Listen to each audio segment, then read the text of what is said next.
shot looks beautiful tonight, Matt. I don't. It's like, what is that? That's never been here before. Why am I getting a massive glare? I can't help you. If it's not schmutz on your camera lens, I can't help.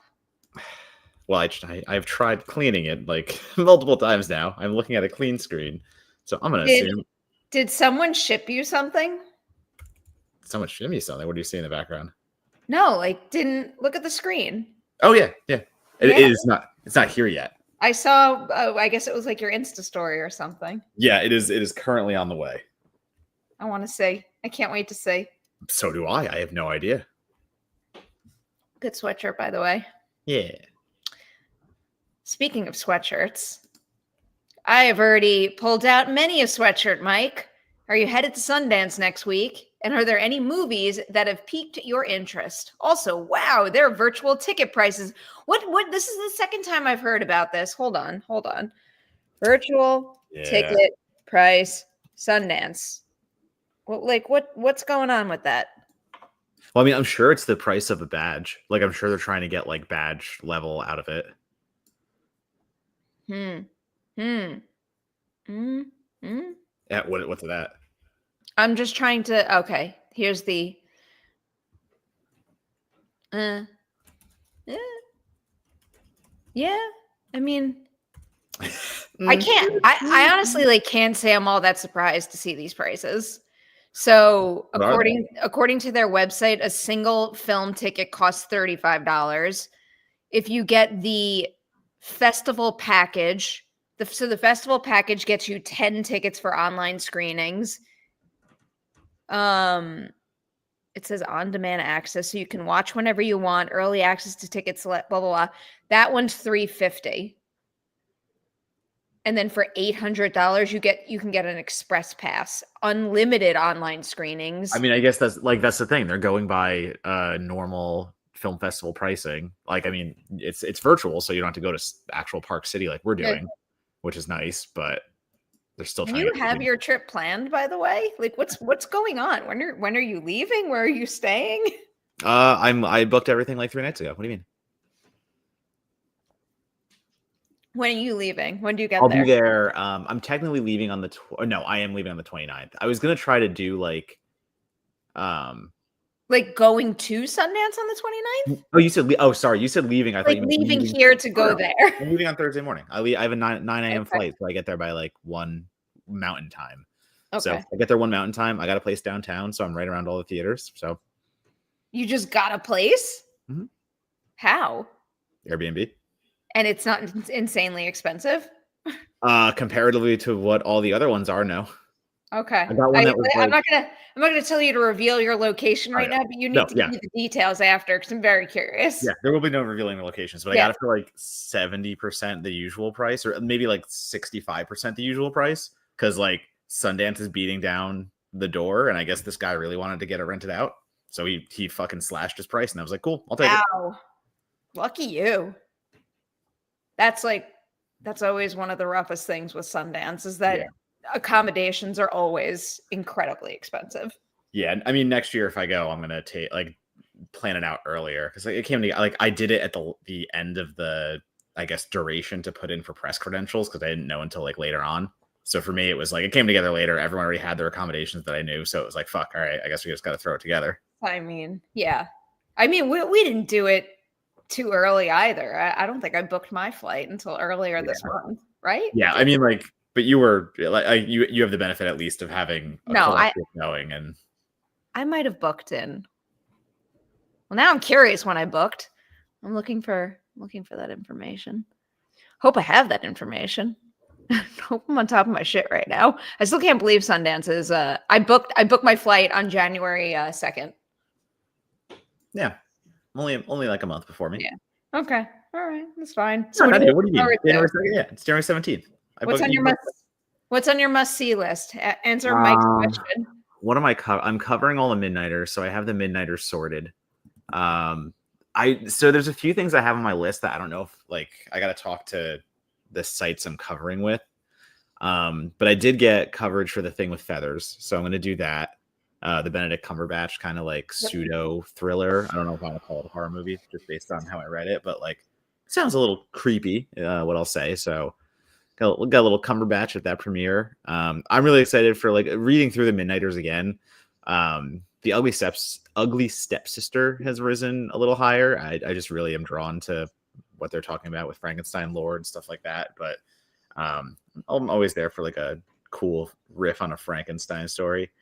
There's a movie called Bubble and Squeak I really want to see. Yeah. I don't know if I'll get to because I'm trying to find coverage for it because I like Gotcha. it's that thing of like I have a schedule made, but it's coming down to who wants what, and if I can't review something in that slot, then I have to pick something else. But yeah, Bubble and Squeak I really want to get to. That sounds fun.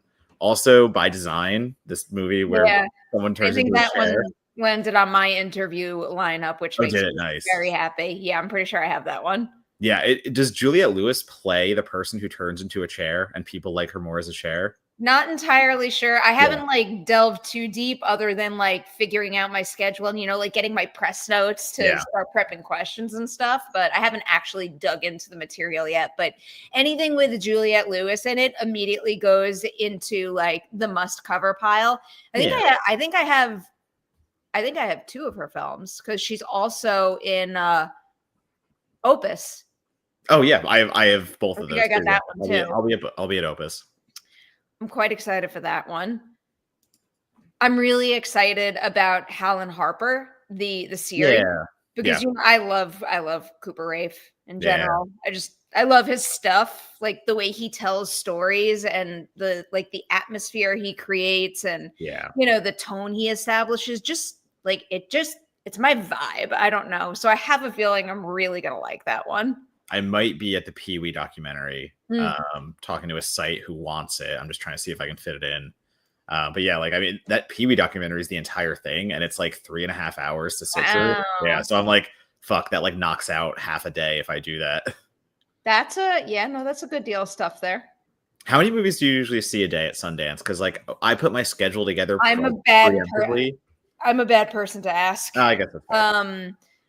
Ultimately, by the end, I will probably, between seeing things on the ground in Park City and having to pre-screen things to prep for interviews, usually I come close to 20, 25. This year it's looking a little more like 15. It's a little more low-key for us this year for whatever reason, but I think I'll wind up hitting 15. I mean, I can actually 1, 2, 3, 4, 5, 6, 7, 8, 9, 10, 11. At the very least, I'll have seen 11 movies or shows at the end of the festival, but also that's only with like 75% of our schedule assigned. Well, yeah, because like I'm trying to plan, like obviously I've never gone to Sundance. So like I planned out a preliminary schedule where I think I can kind of get to things. And like I looked at where they are on the map. But like, Fantastic Fest, sometimes I can see 4 to 5 movies a day because it's easy to kind of get screening to screening. But like South by, there's days I only get to 2 movies because of just where everything is and how my day works. So like, I'm wondering how Sundance fits into that kind of. I would definitely talk to someone who frequents the P&I screenings. And then for the ones that are the public screenings, like the big premieres, I love the bus system there. Okay. I always find that to be the most effective, efficient, comfortable way to get around. It's going to be freezing apparently. There's no snow on the long now that I've said that out loud. I'll probably jinx it, but I don't believe we have snow while we're there, but it is supposed to be freezing. I mean, it's going to happen. I mean, like really cold though.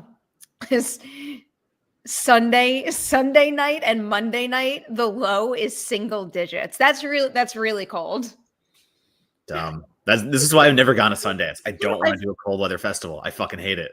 I've been there for some snow. I don't think I've ever had a Sundance trip where like I've obviously been cold, but like maybe not that cold.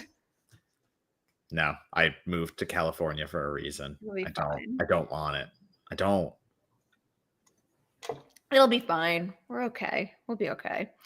Let's see. I think, yes, we did have another super chat from Mirror Domains. How are you doing? Lost Highway was my favorite. Rest in peace, David Lynch. One of the things that I keep thinking about is that one time that I went with Haley to the North Bend Film Festival, and obviously, like, his vibes were everywhere. It was like one of the most memorable trips I've ever been on. It's just that thing of when you lose such a singular voice, like, again, any loss is bad, but I mean, the world is a less interesting place with a guy like Lynch here. I mean, like someone who is without someone like Lynch here, it's just, I don't know, that kind of creativity and that kind of fearlessness and that kind of just like, it's hilarious to look at how many movies he made over such a long time. Like he only made 2 movies in the 2000s, and yet he still is so prolific and so well known. Like that's just the mark of what he was. Like it's just a fucking enigma. And like the mark is everlasting. Look at how many people he's influenced, and he's impacted their work, and that will just continue to be passed forward for forever. We all know. Yeah, we all know how to describe movies as Lynchian, but still nothing will ever reach what a true David Lynch movie is. Yeah, it's kind of true. There. All right, what else we got going on so what we're going to do tonight is we're definitely going to review Wolfman for you. We don't really have much of a plan otherwise. Are there other things we should discuss? Like it was a slow week. I have a bunch of stuff coming out next week, but like I have nothing to talk about this week. I mean, we both saw Companion, and there is no social media embargo. So at the very least, I'll give it a thumbs up. I quite like that concept, and I thought that cast was excellent. It's like I can go. Ha. Why does it work for everybody? I don't know. It's weird. Yeah, no, I liked Companion. I had, like I said in my tweet, I have some issues just with it. Sorry. You have it turned on. I thought if I did it more emphatically, it would work. Do you have it turned on your laptop? I don't fucking know. Where is this setting? The green camera. So the green camera that's in the top right, that is like the camera like display button. Yeah. Just click it, and if you go to reactions, like it should have a little bubble for reactions. If it's not green camera are you talking about? You're on a Mac, right? I am on a Mac. Okay, look at the bar next to your time, date, and your Wi-Fi. And there should be a camera that's on, like a camera symbol that's glowing green. I do not have that. All right. Well, fucking, what do you want me to do then? I don't know. Oh, I see it. Yeah. Okay. I see one now. But like that was a shitty job of explaining where it was. I don't think so. I think that's quite good. Actually, mine's something different. What I'm looking at is different. Never mind. So then no. I'll investigate. But yeah, I'm not going to mess it up midstream. I'll just disappear. Do really strong thumbs up.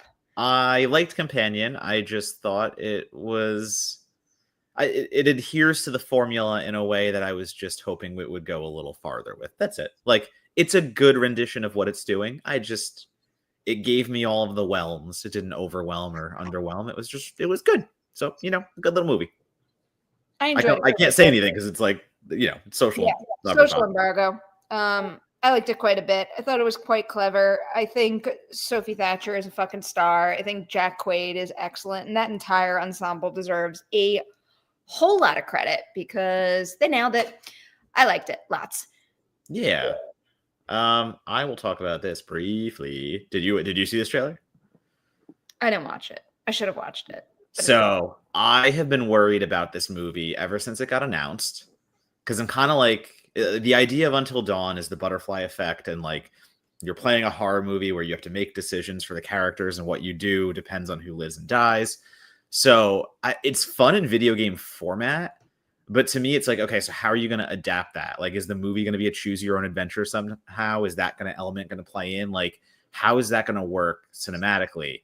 And I really like the trailer because it seems like they've gone the cabin in the woods route, and I'm seeing a lot of pushback on that online because everyone's like, why would you adapt Until Dawn if you're not even going to do Until Dawn? Like, why isn't it on the snowy mountaintop? Why doesn't it have the characters that we know?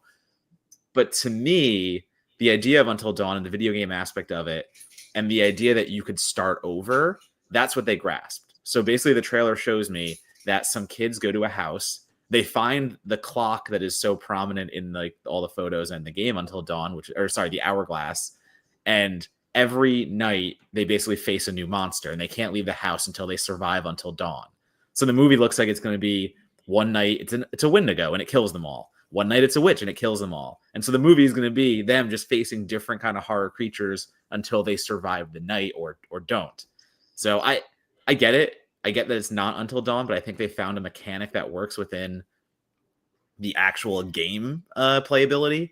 And no, it's not the same thing, but I don't think you could do the same thing. Like the game is already cinematic as itself. So it's hard to like, I don't want to just see that happen again on screen. I wanted some ingenuity. So I think based on this trailer, I have way more hope than I had prior. I have to watch it. Who directed that again? David S. Sandberg. Oh, so, another reason why I should have watched right. it. It looked exactly that too. Like I trust the dude's horror work, so that is a good thing to have. I will put that on my must-watch list. Just trying to think of what other trailers. I haven't really watched any trailers recently. I was just having a conversation about 28 Years Later, so I was rewatching that trailer. That's a really good trailer. Yeah, did you see that Alex Garland confirmed it won't take 28 weeks later, the ending, into account? Really? Yeah, like that. I just read that. I think it came from an interview somewhere. I was also just rewatching the opening scene of that movie, which is just it's so good. Yeah, it's so good. Yeah, but yeah, I mean, like that's an interesting choice to kind of if that's true, ignore that part of it and just kind of go, start over because we don't know what they might redact in that and how they'll do it, but a tidbit. Interesting tidbits. All right, let's see what else we got. Yeah. Oh shit. I have work to do for this. You should be aware of this work. Slight work. Well, I mean, slight work. Yeah. Yeah. I don't care. The social embargo's up tonight on this, so we'll have. I didn't write anything yet. I take time. It's a social embargo. I put great care. I hope everyone already knows this. I put great care into every word I put in those social posts. Do you? No, I take that back. You do more than one tweet, so like, yeah, that's fair. I try to keep it to one tweet. I just try to keep it like. I want to adhere to the rules, but make sure that I'm giving something of substance that isn't just like, that was great, or I didn't like it, or I don't know. Yeah. I mean, so if you are watching this at 9:30 PST tonight is the embargo break. It's a weird social break on a Friday night like that. They're having some sort of screening, aren't they? It was like an event. There's an event. I think the Beyond Fest screening tonight, that would make sense. Anyway, I watched the trailer. The Red Band trailer is awesome. Does it reveal too much? I can't say anything because I don't want to break. What's the vibe of it? What's the tone of it? The tone is very bloody. The tone is, let's show you that this is not Oz Perkins as you know him. Okay. And whether I have seen the movie or not, I had a great time with the trailer, and it would be something that would hook me immediately. Good Midnighter vibe. Good like they show some gory bits, but maybe or maybe not. They don't show you all of it. I swear. Mm-hmm. Okay. Well, clearly I'm gonna keep my lips sealed until 9:30 tonight. But it's a good trailer, and yeah. I will say though, going back to Companion really quickly, I do want to touch on the fact that if you haven't seen the trailer and you don't know anything about it, keep it that way. I very much watched the trailer before going in, and I think the trailer gives more than it should away. So just in general, just saying that. I don't think I ever watched the trailer. Yeah, the full trailer. Maybe that was part of the reason why I was a little lower on it than you, because like I watched the trailer and then I watched the movie and I was like, okay. Yeah, so I just throwing it out there. If you haven't seen anything about Companion and you're going in blind, go in fucking blind. That is the exact way to do it. All right. Why don't you just talk about Wolfman? Sure, I don't give a shit. Here, I'll like put up a. Oh wait, we got another soupy. I'll go to the soupy and then I'll do the. Yeah, I want to see one of them. Yeah, I want to see it bad. What's one of them days? Why do I not know what that is? Yeah, it's a Ray comedy, right? Is what? I'm just before I say it, I just want to confirm. Oh no, Keke Palmer. It's Keke Palmer and SCA. But yeah, it's getting good reviews. I had to miss it just for other screenings that I had to go to. But it is definitely on my list, and everyone's basically the same reactions I'm seeing are like, why isn't Keke Palmer a bigger comedy star? And so that gets me very excited because I already like Keke Palmer very much. Yeah. I am big Kiki Palmer fan. I will watch her in anything. All right. I made a little banner. Wolfman review. Good job. Crushed it. Just in case somebody decided not to read the title of this video. Are we doing spoiler? Or No. Okay. Today's opening day. Honestly, I feel like it might not be super worth a spoiler conversation. I just want to make sure, just so I knew what I was saying or what I wasn't saying. It might not be worth it. I'm not. I mean, before I say this, I'll also just look up where it's at. I'm not super hopeful about the movie at the box office this weekend. Oh, we shall see. No, actually, I mean, these projections are actually way higher than I thought they were going to be. I'm looking at Box Office Pro right now, and they actually have it. It's a holiday weekend. Yeah. Yep. I wonder, these are three numbers though. They have a range of 15 to 20 million, which is definitely higher than I thought it was going to be. Okay. I actually did think it was going to tank. Okay. For a Blumhouse movie that probably cost them, I don't know. I don't want to guess, but Blumhouse likes to keep their budgets down. Yeah. I don't know if they'd give Leigh more money because of The Invisible Man. I don't know if he earned more or. I mean, a quick Google says it cost 25 million to produce. I would. That's actually way more than I thought. Yeah, I was gonna say that's more than I would have guessed. So I don't know if that's true, but also again, Leigh definitely earned a Variety article. Oh, okay, all right. I don't know. Especially because it's a very, very contained Wolfman story that really just focuses almost entirely on a family of 3. 5 characters. There's fucking 5 characters. I'm a little surprised to see it make that. I mean, according to this Variety report, it made 1.4 million in previews. Expected to prevail and make 17 million to 21 million in its opening weekend over the Martin Luther King Jr. holiday weekend. Okay. I still think, even if it hits that, I think it's gonna come and go quite quick. I mean, we might as well just review it now because that's there, and you clearly can probably tell from my tone that I didn't love it. Yeah. Obviously, it is a remake of the classic Wolfman.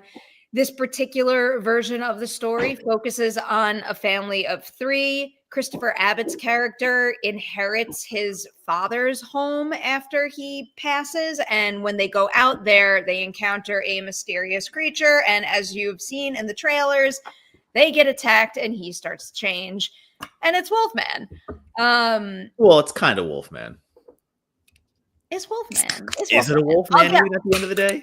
I'll give them that. I mean, there's a lot of things that I admire about the movie. I think sometimes you can have good intentions, but it just doesn't pan out well. I, for one, really liked the heavy emphasis on making the creature work as practical as possible. And I think Christopher Abbott goes above and beyond to make that work. I think the large majority of reasons why that character works is because of his performance more so than anything. I think he sells it way better than I ever could have imagined. But ultimately it's just it's boring. It's boring. Okay. My positives. I reviewed it for Daily Dead. You can read my full review if you want to go find that online on Daily Dead. But the quick real things I liked about it were, number one, Christopher Abbott's performance when he gets into, let's say, feral mode. I guess that's how I'll describe it, as he starts to transform. The practical is cool at parts, but to me, it felt closer to a fucking Cabin Fever movie or a Wrong Turn movie. Yeah. Honestly, he looks like he belongs in a Wrong Turn movie. He doesn't look like he's a werewolf. Literally, he looks like one of the clan. If you actually put that family next to him. You're not wrong. The Cabin Fever stuff is cool because I guess I won't say anything more on that, but the way they approach here's the way I'll put it. The way that Leigh Whannell tries to reinvent Wolfman movies and Wolfman mythos is engaging on paper. He tries to do something that's completely different and give it this like modern spin with a whole family behind it. Like in the production notes, he said he wanted to make a monstrous version of Marriage Story. That's how he approached this. So like he wanted to make a family drama, but tell that through lycanthropy in whatever way he interprets it. I think that is all very cool to say, but in execution, what ends up happening is like in The Invisible Man, the parallels between obviously like what is happening in that story it's telling and the themes, they work so well. Like the way that is integrated into an Invisible Man story, where I think the family aspects completely miss the mark with this story. I don't see the way that they flow easily. And by focusing so heavily on them and trying to do these dramatic beats with Christopher Abbott looking like he's looking, fucking missed me. Just missed me as hard as possible. I was like, it's unfortunate because Leigh Whannell is a very talented filmmaker and I like most of the stuff he has done in his career. And I'm a huge supporter of him, but like he took a big swing here. And while those big swings have paid off in the past, this one was like fucking missing a fucking T-ball swing. I wouldn't go that extreme with it. Again, like I did think some things worked. I thought his performance was really great. And I thought that was a really meaty combination, you know, given some of the relationship struggles that they're experiencing and how what he's going through ultimately when they get out to Oregon could like tap into that in a unique way. But they don't really know. It's such a simple story. And it's like, it's also like, it's not that they didn't have chemistry, but I don't think they made me care enough about their relationship or their family overall before this started to happen. And like, again, I still think it could have been possible for the story to work without us necessarily like wanting them to live happily ever after before all this happens. But like, you still need some sort of investment in the characters before things go to shit. I liked a lot, again, adding on to things that were great ideas, but like didn't really pan out. I liked the idea of wolf vision.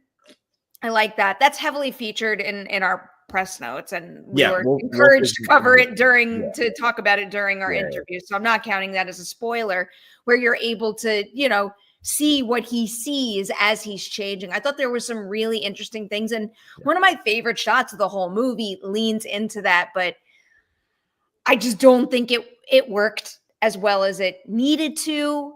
And he took it as far as it needed to. And I had the same problem with being put in his headspace as he's changing and how it stops him from being able to do normal human things. I think that's a really interesting idea that if I was connected to him enough, could have like made me feel like heartbroken and claustrophobic and helpless and really feel for him. But for some reason, I felt nothing. It felt flat. I'm going to blame the pacing of the film because I was very thrown off by, this is a movie that essentially takes place over one night. I know there's a little in the intro that it spaces it out, but this is essentially a single night shot. And to me, what you were talking about not having enough time to get to know the characters and care about them, they have such a short amount of time to do exactly what you said, build this family as a unit and show you their problems, but show you how they want to fix them. They basically just put these characters in front of you, tell you exactly what's going to happen later. And that's exactly what happens later. It goes from, hey, we have to go to my dad's cabin in the woods to, oh shit, we're running from a werewolf in like one scene. There's one instance that happens and it's off to the races and they're the only characters the whole film. And it feels like there's something missing. Like I desperately want to know the behind the scenes here because to me, it feels like there's a whole subplot missing. I feel like they cut something out. Did you read the press notes? Because I read the press notes. I read some of them. What I miss? I don't want to necessarily say this because I don't want these details. So I obviously can't tell you this for sure. For all I know, I would have seen the movie and felt the exact same way had I not read the press notes before. I do often read, I always read press notes before or after. In this I want to particular get the case, details right. Yeah. in this particular case, because the interviews were bright and early the next day, I made a point to read the press notes before so I could like more quickly come up with my questions as I watched. And I read all these notes, and there's I'll tell you what it is after, Matt. There's a really big piece of character backstory that the notes heavily focus on. And then I sat there and watched the whole movie, and I'm like, where was that bit? Well, the trailer has stuff that's missing in the movie. If you've seen the trailer, you're gonna see some scenes that aren't in the movie. And when I went to when I was writing my review, I obviously reference IMDb and stuff. I reference who's in the movie. And do you remember Deathgasm? Yes. So one of the characters, Mila Cawthorn from Deathgasm, is on the IMDb list as being in this film, but he's nowhere to be seen in said film. So like, I'm curious what went on behind the scenes, because I know there was a lot of difference. Obviously, like, you know, Gosling and Derek Cianfrance were involved at first, and then they had a story, but then Leigh came in later with his wife, and then they redid that story, and then apparently there was one more round of rewrites. So I want to know what happened in between everything. And like, I want to know what Leigh started with and what Leigh ended with, how we got there, because I have questions. I have questions based on just what exists to read in the public. I don't know anything else. Like, that is just. I had questions as well. I mean, this was another thing that bummed me out a little bit. There was so much to explore about her character. Like there's moments of like great agency and her needing to like take control and make hard decisions. And those were the moments where I started to like, you know, get a little tense and feel something. Yeah. But I don't really think there was enough of those. They weren't, you know, they weren't hit home as effectively as they needed to be. Like, it felt like there was a whole story for her that was kind of missing. I want to get a spoiler so bad. Can we do the last 15 minutes? Yeah, we could do the last 15 minutes. Hold it to the last 15. That's fine. All right. All right. But because like there's intricate things that are the crux of the movie to me is so obvious, and it plays it like some grand revelation, and that's all it has going for it. Like, I think that's what I say when it's a simple movie, that this straightforward form of storytelling is great. I don't overcomplicate. I love that idea. But at the same time, when you have an hour and 40-minute movie and you're not going to dig deeper than the surface value of what the themes you're trying to explore are, like, that's a problem. And when you only have 5 characters and like you don't introduce any kind of red herring or anything, that's a problem. Like, this to me is such a singular vision where the Invisible Man, someone just mentioned it in the chat, like, the Invisible Man is so fucking tense. It is so fucking ingenious in the way it's doing things, where this feels just like fucking written on a napkin in a way that I am not used to from Leigh Whannell. Like, this is the dude who wrote Saw and shit like that. Like, I know what Whannell is capable of, and it just doesn't feel 100% like what he is capable of, if that makes sense. Yeah, especially after Invisible Man, where he clearly had he clearly had such a good handle. But, you know, ultimately, I think so clearly I'm not recommending the movie. I wouldn't rate it positively, but I will say a positive thing I say about movies that I don't like, that I am glad he took the swings he did and missed, versus giving me maybe just like a cookie cutter, rinse, wash, repeat version of the Wolfman that I feel like I've seen before. I'm happy when people try things. When you try things, they're not always going to work out, especially when you're doing something complicated like making a feature film. I mean, technically all movies are missing that. Technically all are. The only thing I'd push back there on is I do believe this is cookie cutter. This is so fucking fun. Oh, no, I don't. Rudimentary to me. Maybe not of the Wolfman itself. I agree with that, because like I said before, he tries something different with the mythology. The problem is what he tries is fucking cookie cutter. It couldn't have been more written in, like, it's like a fucking Spark Notes movie. Like, it's not. Oh no, I'll disagree on that. I think in this particular case, him swinging and missing with certain things basically like pares down the creativity of the ideas that I liked on paper, but I don't think he necessarily like set out to make a by the book Wolfman movie. Just I to, don't like, think he make set it- out to. Yeah, I Yeah. don't think he set out to do that at all. But That is what I mean. yeah, I guess for me, it's like I'm more stuck on the execution. Like again, I addressed at the beginning. Like I love the idea. I love the idea of trying to reinvent wolfism, I guess to say. But I just think the way that it happens and what happens and like all the details just feel so slight. Like nothing is really fully colored in. Everything We can get to this later, but I also very much I like again. That's why I want to get like a little bit. Someone also put something that I wanted to put up. Dead Silence rules. Sorry, I'm going to bat for Dead Silence. When I say I like what Leigh Whannell has done in the past, like I am team dead. Hold on, I am fucking yeah. Where is it? Where is it in my collection? Like it's up here. It's exactly what I want. I've written about. I've actually done a defense of for slash film that is moderately popular, but I understand it's not everyone's cup of tea. All right. I want to squeeze in talk about a few other things before we do spoilers for Wolfman. Yeah. I'll update that banner. Oh boy. Haunted Autumn with a super chat. Scream 7 super chat. Everyone is so crazy about Joel McHale being cast as Sydney's husband, and no one is thinking about how cathartic it will be to see. Oh, stop that. No, read the rest of it. See, man, continue. There's a few more words there. I read the one. How cathartic it will be to see Matthew Lillard kill Joel McHale's two lips. It's not happening. Didn't Jasmine Savoy Brown come back? Yeah. So now the twins are both back. Yep. Twins are both back. Yeah. Joel McHale is interesting because wasn't Dempsey? Patrick Dempsey. Yeah. Right. Okay. Yeah. I haven't quite figured out my approach to covering this movie, but to bottle it up into this particular super chat for now, I'm obsessed with this franchise, so the recasting of a role is obviously going to bother me. Nothing against Joel McHale, but I don't know. Maybe they'll I didn't even read the news, honestly. Did they say that he specifically is playing the same character? Like, is there going to be some sort of like subplot about they got divorced and I did not see husband? That. I don't know. Yeah.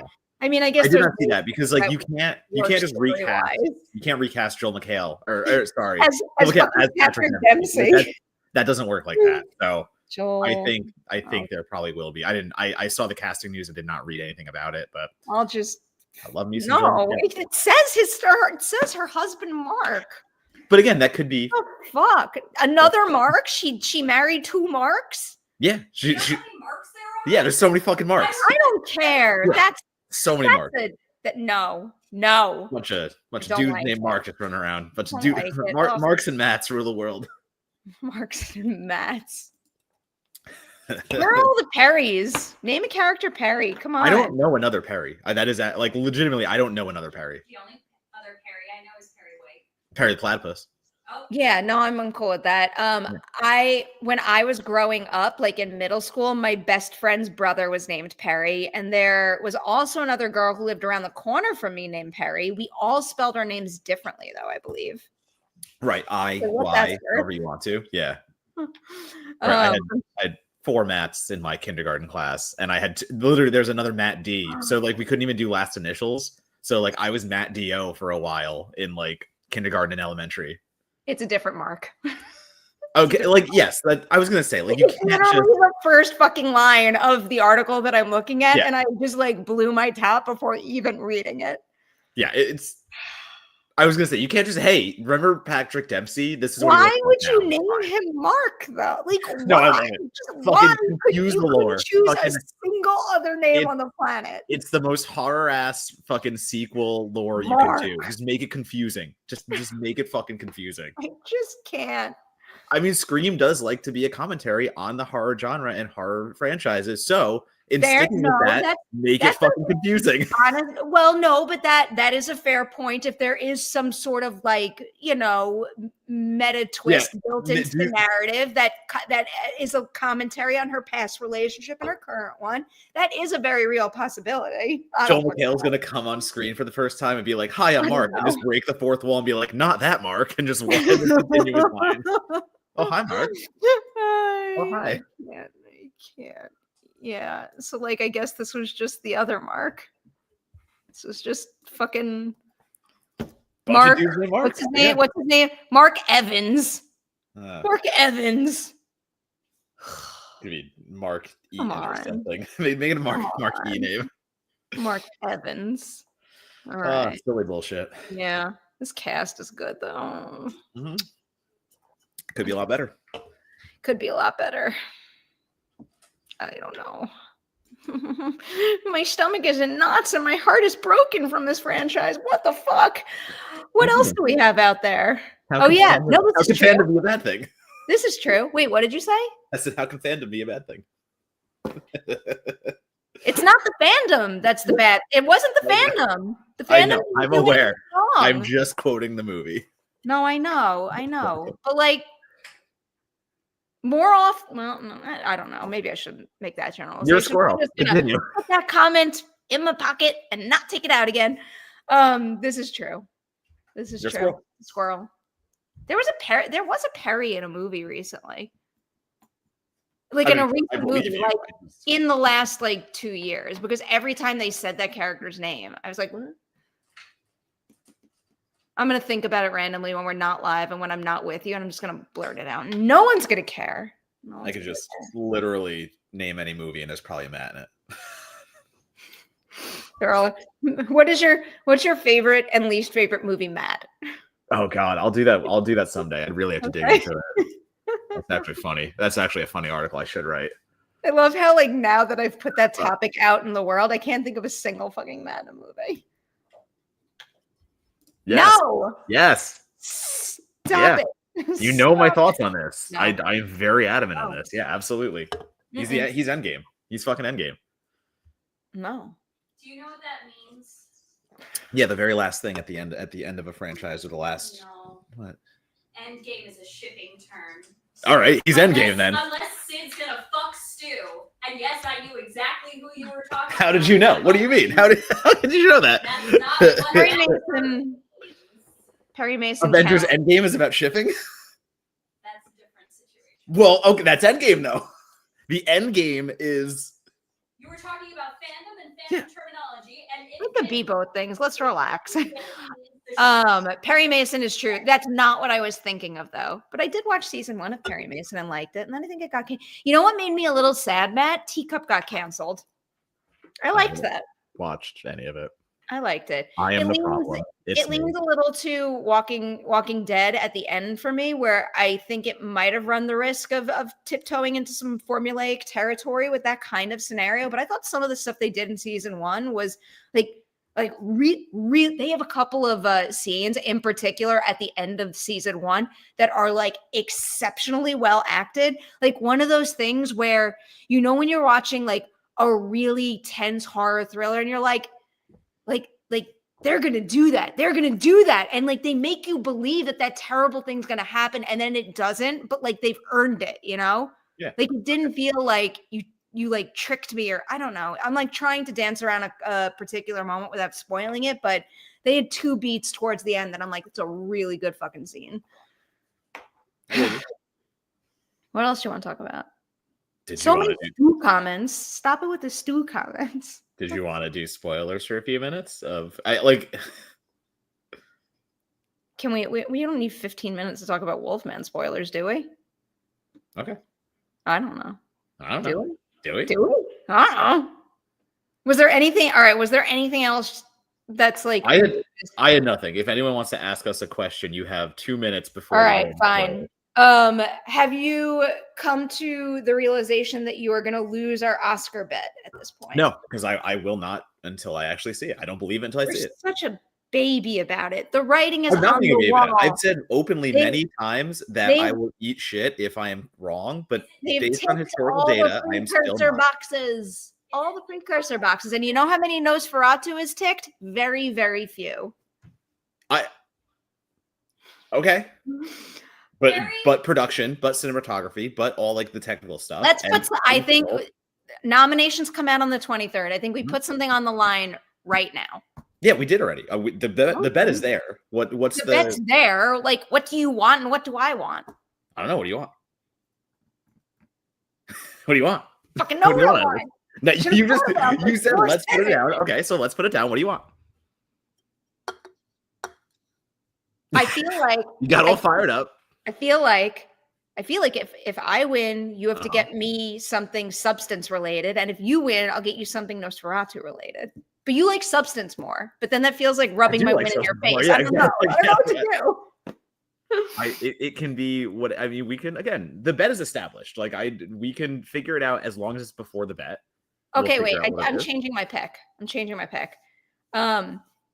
If I win, Uh-huh.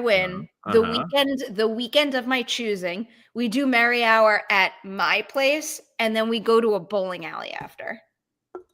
We're gonna do that anyway. That's such a boring. But Yeah, it creates more urgency to do a thing I want to do. we can just do it.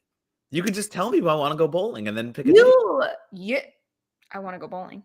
Okay. Perri, this rules is like this half of the bet is we can't do it while our nails are done, so it can't happen in the immediate anyway. Yeah, we do have a Critics' Choice coming up again. So Again. no, absolutely not. Shut up. I'm not drafting Amari Cooper first round. Get out of here. He didn't do anything when he got traded. We'll figure it out. We'll figure out what that is before the 23rd. We have to figure it out ASAP because I know I'm going to win, so I want all the details laid out. Yeah. Hold on. Someone asked. The bet is that I have Nosferatu and she has the substance. It's just for Oscar nominations. That's all it is. Not wins. So not whichever anything. movie gets the most nominations, that person wins. That's it. Across the board. The most no-brainer bet I've ever made in my life. I have said multiple times you could be right. I am not telling you are wrong. I am just still that staunchly against how the Oscars vote and what they vote for. We'll see. If I'm wrong, then that is the light forward that they have changed their ways, and that's great. That's also a great thing. This is probably accurate. I don't know. I can be very good at bowling, but I also have the same problem with bowling as I do with golf. I can be really, really good, like a natural bowler, natural golfer, but I can't keep it consistent. This is my bowling downfall. Annabelle says, been catching up on a catalog of Asian flicks of different genres. What's the last good one you've seen? High five to Rogers. Appreciate Mia Echo. I've been watching. What did I just watch recently? I just saw a bunch of Thai horror films. Yeah, because you made a list. I think I wrote for Blu-ray. Oh. Yeah, the three I watched were Phobia, which is a Thai horror anthology, Countdown, which is a New Year's Eve set, actually set in New York, where 3 Thai kids are taken hostage by their drug dealer. It's quite interesting, actually. Really good performance by the drug dealer, who just basically is this like psychopath kind of Hemsworth cult leader type, and he starts basically trying to get them to atone for their sins. Is that what you took from the movie, or are you trying not to spoil it? Yeah, I'm trying not to spoil it at all. Okay. Yeah, no, I know what Just checking. the drug dealer's name is Jesus. I know what's going on there. And then one was called Coming Soon. I think I actually like Coming Soon the most of the 3 that I watched, and it's basically about this horror movie in the horror movie Coming Soon. So like it's about a horror movie, and the killer in the in-movie horror movie starts killing people in the movie theater. And it's I think it's a very interesting take on that, because it plays with like the mythology of basically the movie is based on a true life crime. So it is playing a lot with like, when we're watching films like that prey off of things that have happened and the victims and the families, like, who is really like is it profiting in a weird way? Like what's the moral code of that? And then people start dying around the movie. So that one, I think Coming Soon is really cool. I think that's a cool little one. Has Dead Talent Society come out? No, that's gonna take a little while. That I think Sony was tied to it. It was a Sony movie in Japan, but I think that Dead Talent Society finding rights here is going to take a hot minute. If it does. Honestly, the sad part is if it does, because like I still have a list of movies I've seen at Fantasia over the years, because they have a lot of Chinese, Japanese, and Korean cinema that doesn't get released in the US like ever. Like I saw a Sadako movie that I saw it like 5-6 years ago in Fantasia, and it still hasn't hit the States. And like we're getting other stuff outside of it. So yeah. All right, let's do this. We got 5 minutes. Wolfman spoilers. Before folks who haven't seen the movie leave, do you want to promote anything, Matt? As always, me, Donato Bomb, DonatoBomb, Blue Sky, Instagram, and Letterboxd for now. And then my podcast, Certified Forgotten. If you like horror movies, we talk about underseen horror movies with 10 or less critic reviews on Rotten Tomatoes. So we always have a fun guest on. We just had, today we posted an episode with Jordan Downey from VHS Beyond and Thanksgiving and The Headhunter. And he brought Rawhead Rex. So like we got to talk to Jordan about like his work, his how I think he's fucking magnificent with no budget. And then we had a fun convo about 80s creature features. I will promote Collider Ladies Night. We got a double dose of Ladies Night this weekend. Tomorrow, an episode with Leonie Benish for September 5 goes live. She is great. The movie is great. Highly recommend it. And then on Sunday, I also did a Ladies Night interview with Julia Garner, which you can catch on the Collider Ladies Night YouTube channel. So 1-2 punch of Ladies Night. Do enjoy. Now, goodbye to anybody who has not seen Wolfman, because we are going to spoil the shit out of the movie for you. What is the big burning point you wanted to make? Are we really supposed to believe that the grand fucking reveal of his dad being the other werewolf is this massive fucking point? Like, it wasn't dictated in the very first scene. Like, it is so obvious that that is what's happening, and yet that's treated like the gigantic like surprise, climactic revelation. And I'm like, oh, that's all you have. Like that's why I say it's cookie cutter. That's why I say it's formulaic, because like it didn't. I don't call it cookie cutter or formulaic because I don't think that was the intention. But intent doesn't matter when the execution's there. No. What my comment about like respecting them taking swings is in regards to intention, not the end result. I think it's an example of trying to take a big swing and say something important or shock people. And if you swing and miss, then all of a sudden you wind up with something flat and maybe something that feels like you've seen it before. Yeah. I'm just saying that I admire big intentions, even if they don't work out. Okay. I see what you're saying. Okay. Now I am there now. Okay. Yeah. That didn't work. That infuriated me to no end. Like that was. I think I wrote that note down in my little notepad, like the second he inherited the house in the movie, which I think is minutes into the movie. It's and so bring up the ending, because you wanted to bring up the ending and how it's kind of muddied. Like, what was the point? Like, what did any of the characters like? I don't basically know, like gain or learn or. So to me, it was that they were stuck in a relationship that they were going to keep trying to make work, but him turning into a werewolf and her shooting him in the head let them both go away from the relationship. That's literally what I took from it. Like it was this like idea that you get stuck in something and it takes the worst thing imaginable to make you get out of it. But again, to me, that is a ridiculous way to tell that story, and that's again why I don't think it worked. Because if Leigh Whannell is comparing this to Marriage Story, it's about a marriage breaking down. That is a movie about marriages failing and people having to move on, and that is technically what Wolfman is about. But I think it is that's what I was talking about when like trying to tell this story through werewolves, or again, not even werewolves, because it's a fucking infection and it's not that. Yeah. Yeah, I don't like the combination of that idea with werewolf. I don't think that works at all. Like, even like if I saw that on paper, I don't think that would work. I also don't think this worked at all with how they establish who he's become as an adult and how much, he's kind of fighting against. And that was. But you can never survive it. That was also, I feel like there was a moment, admittedly, like I saw the movie 2 weeks ago and a lot has happened since. So some of these details might be fuzzy in my brain, but there was a particular moment where like he lashed out at the daughter in a way that felt like too heavy-handed. Like, I knew what you were doing there and I don't believe it kind of thing. And I think that comes down to what we said before and what Mirror Demands is saying here. Like, you had one scene to establish that he had that in him. And that's the one scene they picked. And then you had one scene to establish that they're trying to get back together, and it's them sitting on a fucking sitting out front of her work on the steps, and then all of a sudden we're just in the werewolf aspect of it all, and it's like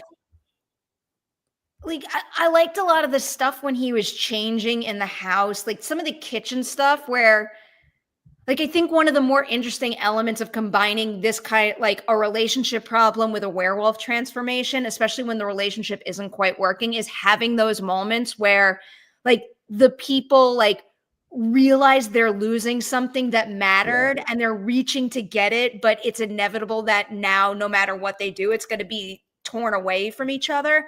Like, I think there's power in that, but I don't think enough of the movie focused on that.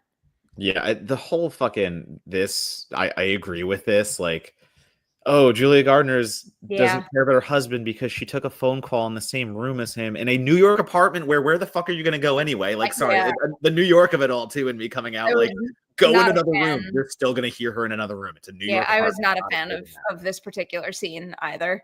So that to me, like, that is why it's just so rushed. It's so forced. The climax is not a climax because it's fucking outlined from the beginning, and the only other character you actually have in here who's not the dad, who is the werewolf, obviously, is the fucking guy in the beginning, and he dies immediately. So it's like,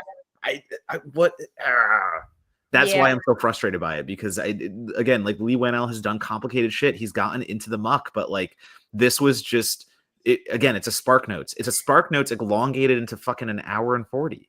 I also I found it a little funny and unfortunate, the vibe in our theater when they crawled up onto the greenhouse. Oh God, yeah. All places to go. It was a cool looking scene. I understand why they would want to do it with the white greenhouse lit up in the dark of night. But like, that's so one of those things, like why are you running up the stairs when you could be going out the front door? Why are you letting him back in when he's a werewolf, clearly, or not a werewolf? Again, but that's the type of thing that I wanted more of. I wanted to sit with those kinds of moments. Like, do you like fully lock him out, or do you try to help him? I think there was more to it than that. Like, one of the scenes that really bummed me out that it didn't work, because again, I like this idea, is when he's laying in the bed and they're trying to communicate, and he can't understand her because he's becoming a wolf, and like she's watching him deteriorate. Like, there's something there. It just didn't work. Yeah, and I'll even say, like, the practical was really cool. Don't get me wrong, but like, the transformation scenes are super underwhelming. It's what you do because you want to be a human wolf because it's an infection. So he's changing small things. His knuckles elongate, the fingernails come out, but like, there's not much happening. So you get a few moments that are really practical and gross, and you hear the bones cracking and stuff like that. The one where his jaw comes out because it's more canine a little bit, that's great. But like, again, you never go far enough. This movie never goes far enough at any aspect. And to me, where that works in The Invisible Man, when he's a guy in a suit, that's cool. Like, everything there, like the way you ground that and you make that more modern, let's say, that to me works. Where here, it's a fucking werewolf, like, or you're trying at least to do something vaguely like that. So I don't want you to stop. I actually want you to give it to me. Like, you've picked the story, but you clearly didn't want to tell that story. So why even call it Wolfman? Like, it is vaguely Hills Have Eyes. It's Wrong Turn. It's like, the one scene I really liked of the practicals is what I related to Cabin Fever, where he first starts breaking and he just starts gnawing his own arm and just chewing it out, like, on a wound.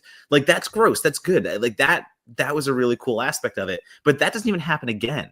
Like, it's such an interestingly weird scene that he would start biting into himself because he's going feral. But that's the only time it happens. Like, why would he not do that again? Like, why'd he do it then? Why would he not do it again? Yeah. And then just to jump to the very ending, just like that shot of them walking away, I'm clearly supposed to get like, where are they going? What's going to happen to them? And I just was like, they survived, which, like, yeah, great. I'm glad they survived, and they will grow on to be, they'll live together, I guess they're saying, and they'll get through it. I don't know. It's such a weird story to tell about generational trauma too, because the story is literally saying, if that is what you want to take away from it, that you'll never escape it and you should just die. Like, that's a weird thing to kind of Oh. say. Like, you'll never escape the sins of your past, and like you're tied to it. So just have your wife put a gun to your head and kill you because you'll turn into a werewolf if not. Like, I don't think that's the story he wanted to tell. Yeah, This I was funny. saw. This was Yeah, funny. I'm here for nods to Saw in a Leigh Whannell movie. Yeah. Again, it's just to me, like, it's a 2 out of 5. Congratulations on the Yeah. technical, but like again, I'm glad you tried something. I'm glad you tried to do that. But to me, it's the execution, and the execution does not match what's on Yeah. paper. So like, Score-wise, we're probably right in line. yeah. I would go to same. Makes me sad. Just want good things for Leigh. I really Yeah, like him. I 100%. think He's gonna. he's brimming with talent and interesting Yeah. ideas. So I can't wait to hear whatever else he lines up next, and hope he knocks it out of the park. But this one was a little bit of a bummer. He's going to, like, again, like he'll knock it out. Like, he's got the track record. I'm not Mhm. worried about that. This might be, I hope this is his low light. I hope this is obviously the thing that is a hiccup in his career, and he comes back strong with anything that you look back on his catalog with. Yeah. All right. I'm late for dinner. I better go. Everybody out there watching, thank you for being here. We will we might not be back next weekend for a Merri Hour. We'll be in Park City. It'll depend on our schedules and what we figure out, but we will do our very best. Maybe we'll do like a mini episode. I don't fucking know. We'll figure it out. That's fine. Everyone have a lovely weekend, and we will see you very soon with a new Merri Hour. Goodbye.